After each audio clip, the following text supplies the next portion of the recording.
get some in your life. What's happening, good people? You know what it is. You see the sweat, you see the headband, you see the earphones, you know the H2O is nearby. Got to get some of that in your life at all times.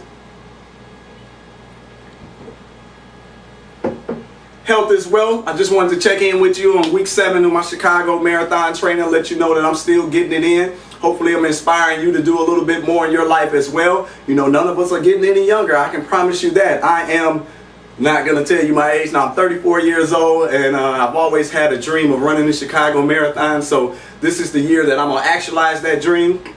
Putting in a lot of hard work to make it happen. I'm in week 7 of an 18-week training program. And, you know, it's kicking my butt, but I'm out there every day, or I'm running 5 days a week, 2 rest days, really getting it in, really trying my hardest, you know, because when it comes time to run that 26.2 miles, you can't afford to have cheated during those 18 weeks. You can't afford to cut corners, you can't afford to take days off, you can't afford to relax, you can't afford to not be eating right. You know, it really takes a total life commitment in order to make this happen. Time management, a lot of that goes into it, because when you get to running 12, 15, 20 miles, you're talking about being out there 2 to 3 hours at a time running, and you know you have to fit that into your day. So it's a total life commitment if you're going to actualize some of these goals that you have. I'm sure that you have some as well, but you know, this is one of mine that I've had for almost 10 years, maybe at least about 8 years since I moved to Chicago. I've been here about 8 years, so it's been an 8-year goal in the making. And you know, each year I would say, next year, you know, next year I'm gonna get it done. Next year I'm gonna get it done. Next year I'm gonna get it done. Well, the next year it piled up to be 8 years from that time that I had the idea to run the Chicago Marathon. But this is the year. 2010 is the year that I'm gonna get that off and check off that major life goal. I'm really excited about that. Let's get to the program. I'm in week 7. As I said, it's July 22nd. Week 7 Thursday. I just finished up this here 3-mile run. I just X'd it off. Did 6 miles yesterday, 3 miles on Tuesday. I rested on Monday and did some bike riding last Sunday. Had 7 miles on Saturday.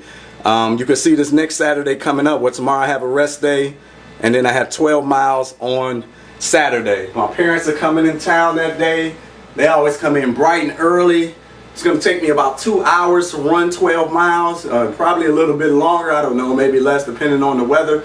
So I'm going to have to get up bright and early, so I mean I have to have an early Friday night in order to make it happen, but I will. You know, this goal is pretty important to me. It's something I really want to attain in my life. It's not going to give me any monetary value or anything like that, but it gives me deep intrinsic value that I know that I can set a major life goal and check it off and accomplish it. I hope that you're doing the same. You know, it's preparing and running for a marathon is just like life. You have to set your goals. You have to create a plan. I have my plan. You have to follow your plan, check yourself off day by day, and work towards those goals. You're going to be tired sometimes. You're not going to feel like it. The weather's not going to be cooperating. Your schedule's going to be cramped. You know, it's easy to make excuses. It's easy to make excuses in your life. It's easy to make excuses in your training. It's easy to make excuses about drinking your water. Something we always teach our children. Excuses. Excuses are monuments of nothingness. They build bridges to nowhere. Those who use these tools of incompetence are masters of nothingness. Something that you should maybe commit to memory yourself, and remember never to make no excuses. It's not going to get you anywhere. Nobody wants to hear them anyway. People don't even want to hear your accomplishments, so they definitely don't want to hear about your excuses. So with that, hopefully I'm motivating you to get out there, do and be more in your life. Hopefully you're taking your health just a little bit more seriously. You know, again, none of us are getting any younger. I know I'm not. I used to be 24 years old. I remember thinking that I was going to live forever. I remember thinking that I'll be young forever. Now I'm 34 years old, and I'm realizing, hey, if you got some goals, you better get started.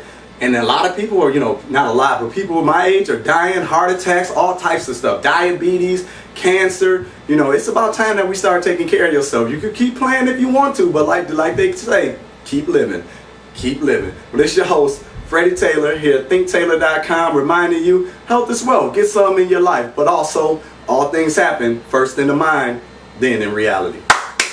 Let's go get them.